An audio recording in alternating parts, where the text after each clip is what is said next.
Friday, January 6th. Good morning. Welcome back to your morning. We are here with Jeff Kennedy from Kennedy Finance Wealth, or Kennedy Wealth Group. I'm sorry. You got to get that name right. Have you started saving for your retirement but still feel a little insecure about your financial future? I think a lot of people probably are. Well, this morning we're going to get you started on your path toward more security. Jeff, you have this pyramid behind us. Yes.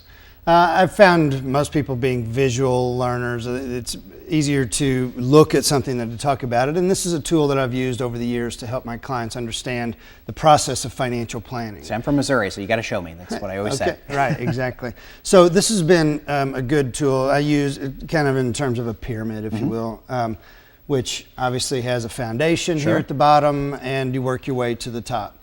And so what I thought would be good is if on these Financial Friday segments, we talk about how to develop this financial security process in the right way. Many people want to maybe invert the thing and do these out of order. So, of course, at the bottom of the thing is just the basic stuff. It seems obvious, but you need to have some sort of good income or source of income that's, if not guaranteed, at least fairly secure. And there's some issues of risk management that go in with that as well, because if you have the income but all of a sudden it goes away, what do you do about that in terms of life insurance and disability? You have to take care of yourself first. Well, yourself and your family, absolutely, definitely. Then before you can do any of these other steps, you have to have that in place.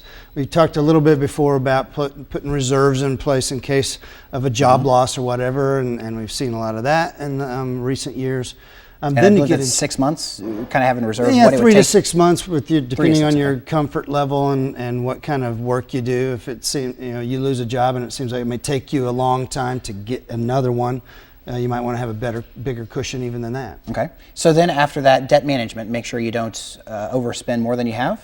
Well, it's debt. That's the talk lately, from governments all the way down to individual families, and making sure that you don't spend more than you have income coming in, obviously.